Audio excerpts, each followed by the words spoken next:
श्रृंखला जिसमें आप फुल एपिसोड देखेंगे। मित्रों, आज हम एक ऐसी शख्सियत से आपसे मिलवा रहे हैं जिन्हें महाराज जी के साथ रहने का बरसों बरस अनुभव है।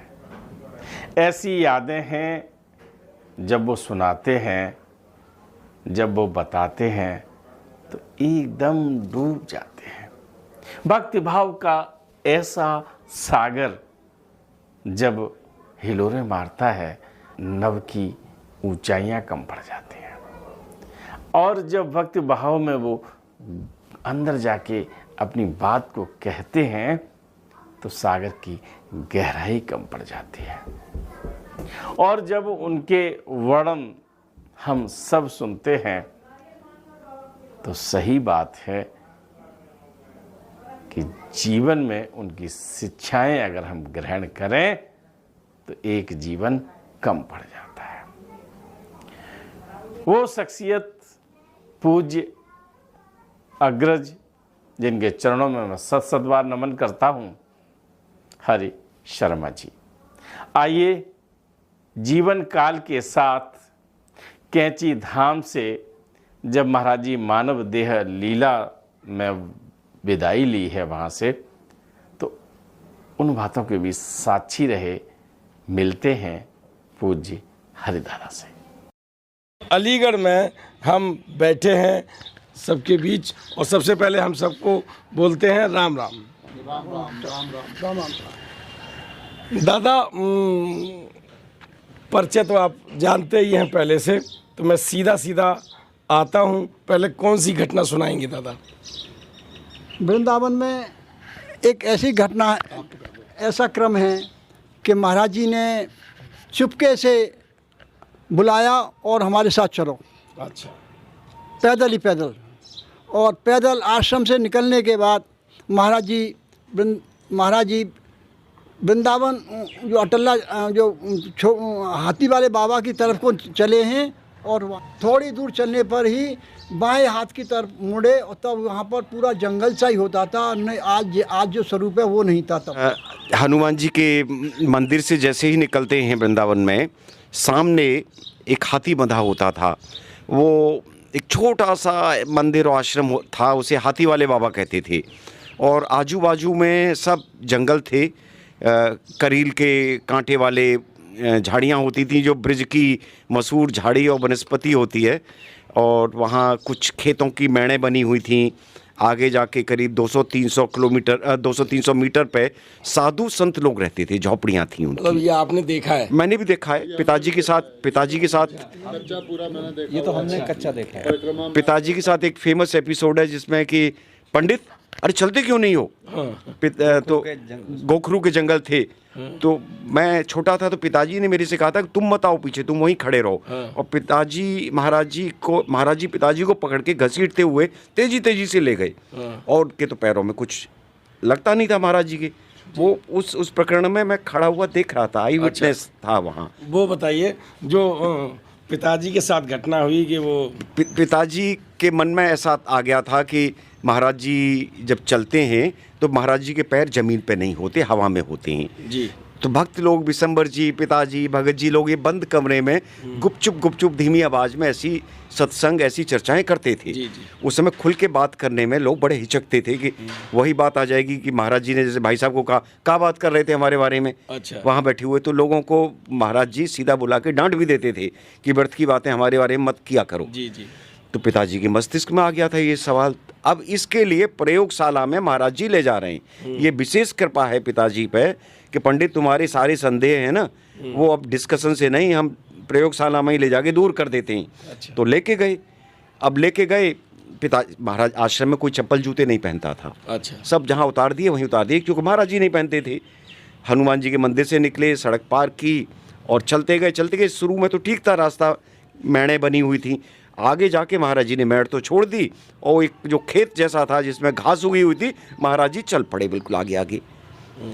अब पिताजी को पैर में वो काट रहे थे, गोखरू। महाराज जी को तो कुछ नहीं था। मुझे पिताजी ने इशारा करके कहा तुम वहीं खड़े रहो, तुम मत आओ। मैं खड़ा रहा। अब उनमें आगे जो वार्तालाप चल रहा है वो पिताजी ने स्वयं लिखा है कि पंडित हमारे तो नहीं काट रहे, तुम्हारे क्यों काट रहे हैं?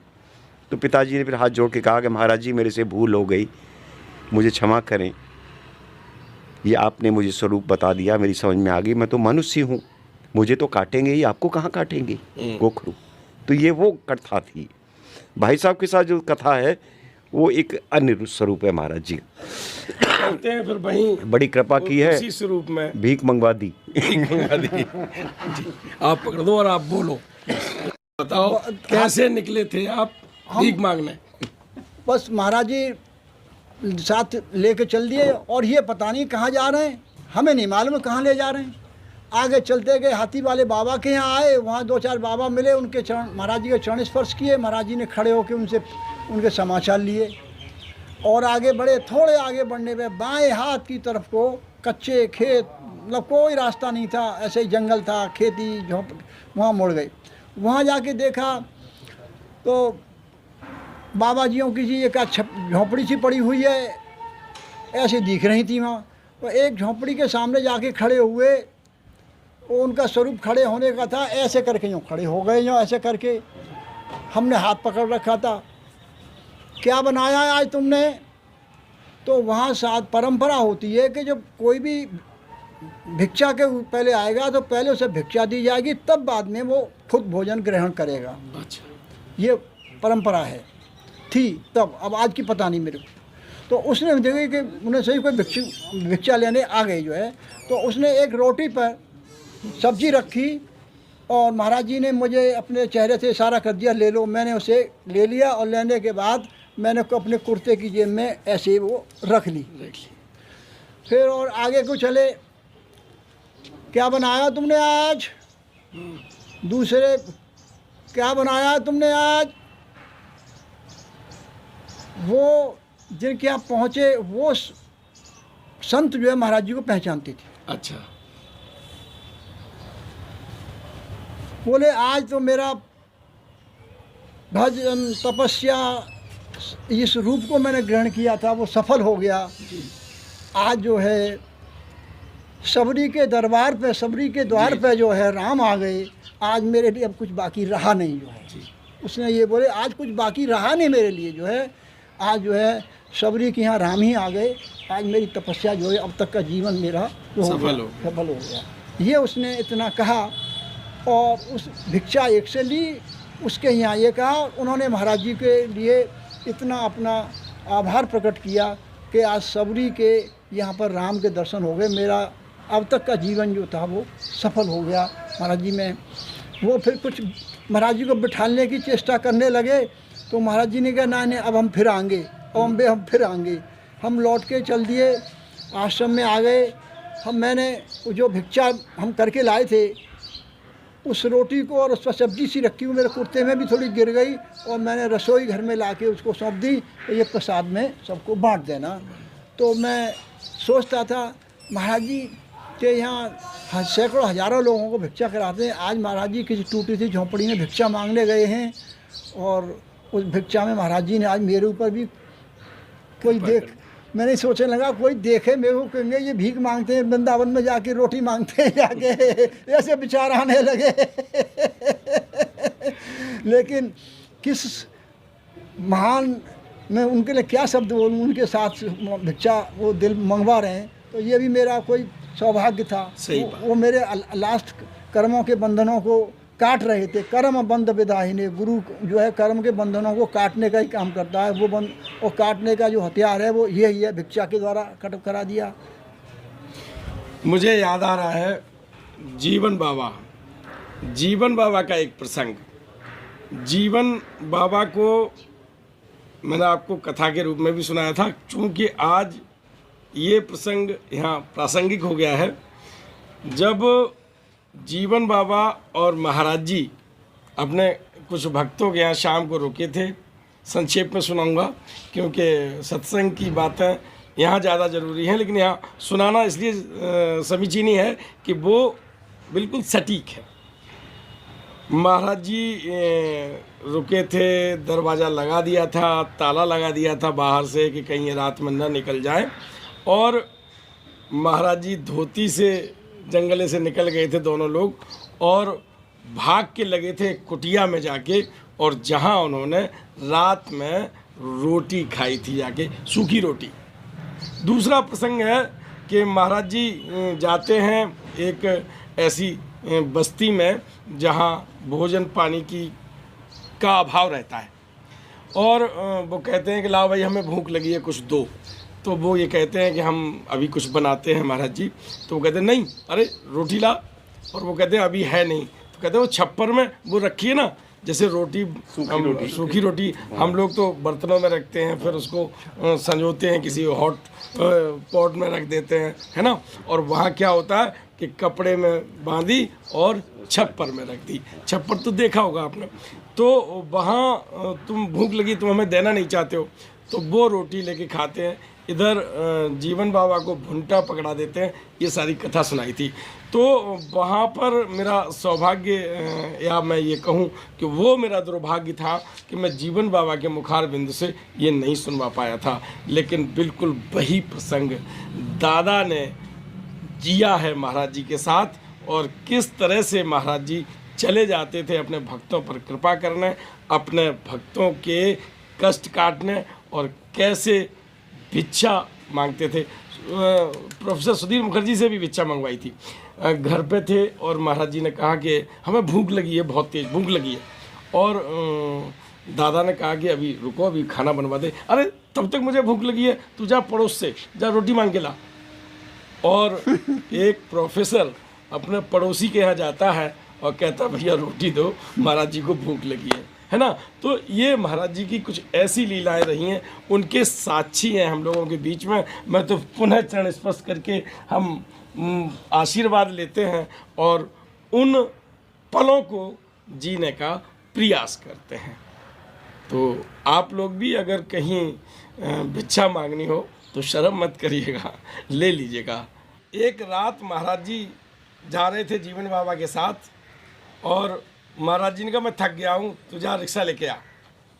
और जीवन बाबा गए, रात आधी हो चुकी थी और कोई रिक्शा वाला नहीं मिला। तो वो लौट आए कि साहब कोई रिक्शा वाला महाराज जी नहीं मिला। तो बोले अरे रिक्शा, कितने रिक्शे हैं देख क्या। और जीवन बाबा समझ गए कि महाराज जी क्या चाहते हैं। रिक्शा स्टैंड में रिक्शा खड़े थे लेकिन रिक्शा वाला नहीं था। तो खुद जीवन बाबा रिक्शा लाते हैं और फिर जीवन बाबा रिक्शा चलाते हैं, महाराज जी बैठते हैं और महाराज जी क्या कहते हैं, अरे इतना बढ़िया रिक्शा चला रहा है, लगता है तू तो रिक्शा ही चलाता रहा। तो आइए एक रिक्शा वाले का कैसे कल्याण किया सुनते हैं दादा से। वृंदावन में महाराज जी ने प्रवास कर रखा था और जनवरी या दिसंबर का लास्ट ठंड का समय था, फॉग कोहरा भी पड़ रहा था। तो महाराज जी ने 4 बजे के बाद महाराज जी को जिसका कल्याण करना होता था ना, तो वो निकलने के लिए वो चल देते सुबह 4 बजे 4 बजे जिसके कल्याण। और आश्रम में आश्रमवासी सब सोए होते थे, सबको मालूम है कि महाराज जी तो अभी अंदर ही हैं। और वो जिसको साथ ले जाना होता था, चाय पीते जाइए और चलते थे। ये चाय का टेस्ट भी आपके पास आएगा क्योंकि ये अमृत बट रहा है महाराज जी के सत्संग में। चौकीदार ने हिराज शर्मा जी महाराज जी बुला रहे हैं, मैं गया, बोले चलो हमारे साथ। मैं महाराज जी कपड़ा तो पहन लूँ, ठंड पड़ रही है ना, चलो हमारे साथ। तो मैं जो एक कमीज और पजामा पहन रखा था, उनको ही इतनी विशाल ठंड में मैं पहन के महाराज जी का कंबल में अपना हाथ डाल दिया, मुझे अच्छा लग रहा था गर्म गर्म, और हाथ पकड़ लिया। बाहर निकले, बाहर निकलने पे हाथी वाले बाबा के यहाँ एक रिक्शे वाला रिक्शे में सो रहा था, सिकुड़ा हुआ ठंड के पेड़ के नीचे। उसको मैंने जगाया, भाई उठ। हाथी वाले बाबा, दादा ने बताया था कि वहाँ पर एक हाथी रखते थे बाबा, और वो हाथी वाले बाबा के नाम से जाने जाते थे। तो वहीं आप पहुँच चुके हैं। मैं इसलिए बीच में एक विज्ञापन की तरह आ जाता हूँ कि आप कहीं भटक न जाएं कथानक से। जी, वहाँ पेड़ के नीचे रिक्शे वाला सो रहा था, अपनी सीट पे बिल्कुल ऐसे करके उसे मैंने हिला के जगाया। वो उठा, भाई सवारियाँ ले चल। हाँ, तैयार हो गया। मैं और महाराज जी रिक्शे में बैठ गए। महाराज जी अकेले रिक्शे में ही आए, मेरे लिए जगह नहीं थी। मैं नीचे पायदान में मैं ऐसे करके बैठ गया। तब मेरा शरीर भी थोड़ा हल्का था, तो महाराज जी ने कहा नीचे क्यों बैठ रहा है तू, ऊपर आके बैठ। अब मैं महाराज जी का सम्मान मस्तिष्क में था, मैं कैसे बराबर में बैठूंगा, लेकिन उन्होंने बराबर में बैठा लिया और अपने को महाराज जी ने इतना पतला सा कर लिया कि दोनों हम आ गए। इतना पतला कर लिया महाराज जी ने अपने को, वो मशक समान रूप कर लिया, मच्छर का सा रूप धर के लंका में हनुमान जी घुस गए, ऐसा पतला कर लिया। और करने के बाद अपना आधा कम्बल जो था वो मेरे ऊपर डाल लिया और रिक्शा वाला रिक्शा चलाता रहा। अब ये उसे ये नहीं बताया हमें कहाँ जाना है, रिक्शे वाले को ये नहीं बताया कहाँ जाना है। रिक्शा जब बाहर आया अटल्ला की चौकी से, सड़क मथुरा रोड की बाहर आ गई, तो देखो रिक्शे वाले ने अपने आप ही खुद बिहारी जी की तरफ को रिक्शा मोड़ दिया। अरे वाह। और वहाँ मोड़ने के बावजूद भी दो मार्ग जाते हैं, एक बाईं तरफ और एक सीधा जाता है। उसने बाईं तरफ को रिक्शा मोड़ दिया और न मैंने कुछ बताया कहाँ जाना है, न महाराज जी ने बताया हमें कहाँ जाना है। चलता चल आगे जाने के बाद वो रोड आगे बिल्कुल जाने के बाद उस रोड में मिल जाती है। आगे चले जाओ बिहारी जी और बाईं तरफ को आ जाओ तो वो दिल्ली रोड में को चली जाती है।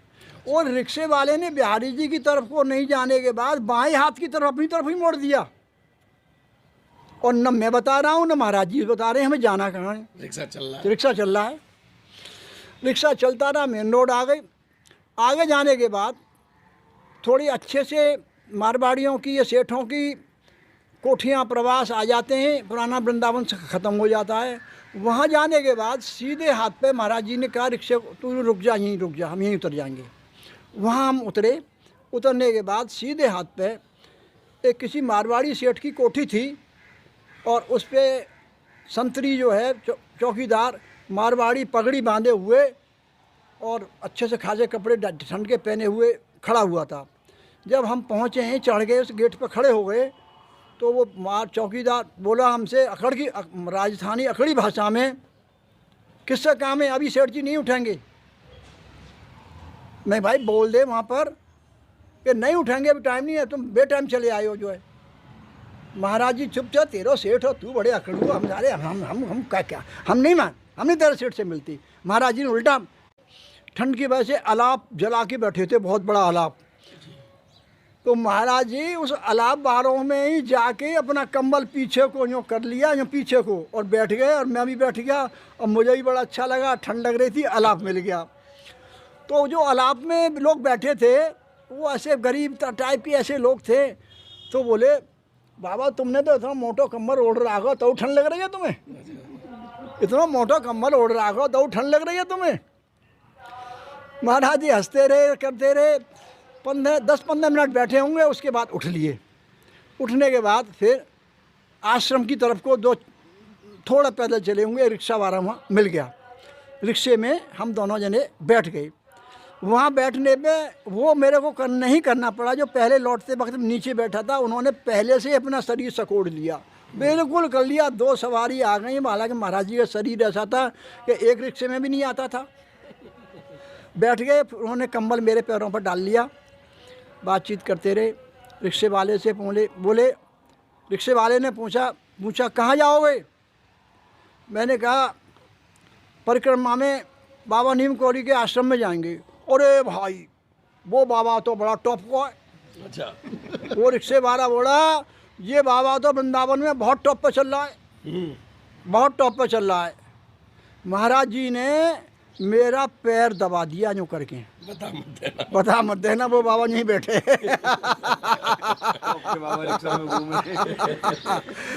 माधव सवेरे से लेके शाम तक जो है पूछो मत, वृंदावन में अंग्रेज आते टॉप पे चल रहा है बाबा।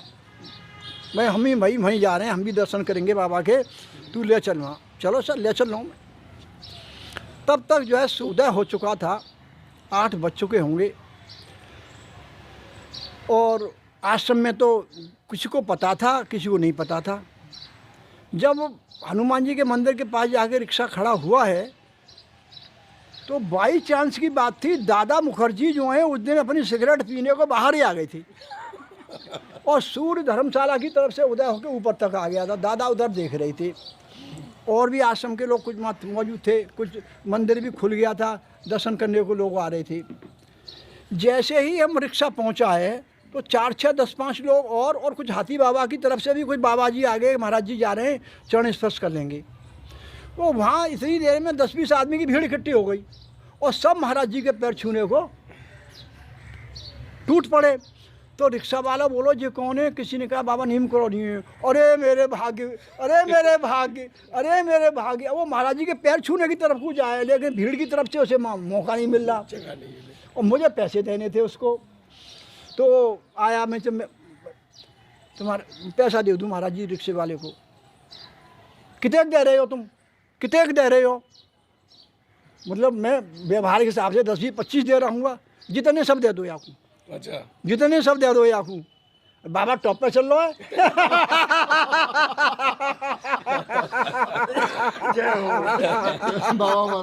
बाबा टॉप पे चल रहा है।